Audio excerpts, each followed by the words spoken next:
Quand tu as grandi avec ce genre de mère, le genre qui critique tout et tout le monde. Quand tu as grandi avec ce genre de mère qui critique la voisine parce qu'elle est trop grosse et la postière parce qu'elle est trop mince. Quand tu as grandi avec ce genre de mère qui critique Maria parce que c'est une coureuse, parce que Maria se fait entretenir, qui critique Maria parce qu'elle plaît aux hommes, mais qui critique aussi Patricia parce que c'est une bobonne, parce qu'elle n'est pas sexy, parce qu'elle ne plaît pas aux hommes. Quand tu as grandi avec ce genre de mère qui met toute son estime d'elle dans ses 40 kilos pour son mètre 50 et son apparence de petite fille, tu ne t'autorises pas à être une femme, car tu as appris que ce qui est bien, c'est d'avoir l'air d'une petite fille et de te comporter comme telle. Quand tu as grandi avec ce genre de mère, tu ne t'autorises pas à être autonome, car tu as appris qu'une enfant ne peut pas vivre sans un père, maltraitant de préférence. Quand tu as grandi avec ce genre de mère qui critique l'homme avec lequel elle vit, tout en le mettant sur un piédestal et en t'obligeant à lui obéir et à l'aduler, tu ne sais plus quoi penser. Tu crois que tous les hommes sont mauvais, misogynes, violents, comme ton père, et que ta mère n'est qu'une pauvre victime, innocente et impuissante. Tu crois que le monde est divisé entre ces deux camps. Alors tu choisis inconsciemment entre deux mots le moindre. Tu veux être la gentille de l'histoire, donc la victime. Et tu répètes le schéma. Tu épouses un manipulateur pervers narcissique. Quand tu as grandi avec ce genre de mère et que tu es la cadette de la famille, forcément ta sœur aînée a elle aussi répété le schéma. Et donc tu grandis avec une sœur qui agit comme ta mère, comme sa mère. Une sœur qui critique tout et tout le monde, et surtout toi. Car toi, la petite sœur qui est arrivée en dernier et qui croit que ces gens qui critiquent ont raison, qu'ils sont comme les professeurs à l'école, ils te corrigent car eux, ils savent ce qui est bien. Eh bien toi, tu essaies de leur plaire en les imitant, en essayant de leur ressembler, mais ça ne marche pas. Tu reçois juste des reproches en retour. Alors tu deviens la petite fille parfaite, sage, obéissante, bonne élève, calme. Et là, c'est encore pire. Tu crois ne pas être assez bien à leurs yeux. Alors tu fais tout pour t'améliorer. Quand tu as grandi avec ce genre de sœur qui te traite de grosse à longueur de journée, alors que tu pèses 60 kilos pour 1,70 m, tu te crois grosse et tu fais régime toute ta vie, ne comprenant pas que tu es mince et qu'elle est bien plus grosse que toi. Quand tu as grandi avec ce genre de sœur qui te reproche de bien travailler à l'école, d'être sage, bref, qui te reproche toutes tes qualités, tu ne comprends pas qu'en fait, elle est simplement jalouse de toi. Tu ne comprends pas qu'en fait, tu lui sers de défouloir, car elle n'ose pas affronter ses vrais problèmes. Et qu'il est bien plus facile de s'en prendre à plus petit que soi. Alors quand elle est née, c'est tellement facile. Quand tu as grandi avec ce genre de sœur,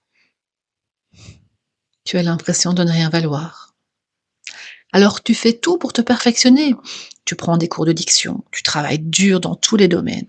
Tu passes des heures à broder les questions de son petit ami pour lui faire plaisir à ta sœur, pour espérer qu'elle t'aime. Mais cela a l'effet inverse de celui recherché. Plus tu deviens quelqu'un de bien, et plus elle t'en veut. Plus tu te perfectionnes, et plus tu lui fais de l'ombre. Plus ton bulletin scolaire est beau, et plus cela marque le contraste avec le sien. Plus tu t'améliores, et plus sa jalousie devient féroce. Elle enfle comme un ballon et t'explose à la figure quotidiennement. Quand tu grandis dans ce genre de famille, au sein de laquelle les plus grands se défoulent sur les plus petits, en commençant par le père, et que tu es en bout de chaîne, il n'a aucune estime de toi. C'est impossible de te construire, car tu ne reçois que des informations contradictoires. Quoi que tu dises, quoi que tu fasses, tu as toujours tort à leurs yeux. Quoi que tu dises, quoi que tu fasses, c'est toujours mal. Alors tu cherches ce qui est bien. Et à 50 ans, tu n'as toujours pas trouvé. Forcément, rien n'est bien à leurs yeux, si ce n'est eux-mêmes. C'est le propre du narcissisme. Et puis un jour, tu comprends que ce n'est pas toi le problème, mais que c'est eux. Alors tu commences à les détester. Tu es en colère. Tu revis toute ton enfance avec tes yeux d'adulte, avec tes yeux de mère. Tu compares la façon dont tu élèves ta fille avec bienveillance à la haine dans le regard de la tienne. Sans l'amour qui te lie à ta fille, et tu te souviens de la façon dont toi on t'a rejeté. Ton père, ta mère, ta sœur, ton frère. Alors ta colère enfle. Et tu essaies de leur parler, tu crois qu'ils se rendent compte du mal qu'ils t'ont fait, tu aimerais qu'ils le reconnaissent. Tu ne demandes pas d'excuses, non, juste qu'ils reconnaissent t'avoir maltraité. Et là, tu te rends compte de la force du déni. C'est tellement facile, tellement pratique le déni. Ta mère ne se souvient pas. Ton père estime juste que l'ambiance aurait pu être meilleure. Quant à ta sœur, elle continue à te faire les mêmes reproches. Fière de te reparler de ce qu'elle t'a fait subir, de ces années de harcèlement, où elle avait réussi à monter tout le monde contre toi. Elle en reparle comme si c'était justifié, fière du mal qu'elle t'a fait.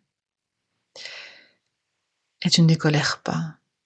Injustice, rancœur, envie de vengeance, de dénoncer, de porter plainte. Tu cherches à te libérer de tes émotions qui ne font du mal qu'à toi. Une deuxième torture, après tout ce que tu as subi. Tu comprends que jamais tu n'obtiendras réparation. Eux ne comprennent juste pas pourquoi tu ne vas pas leur rendre visite. Tu leur parles quand tu les vois, comme à n'importe qui, mais tu ne recherches pas leur compagnie. Forcément,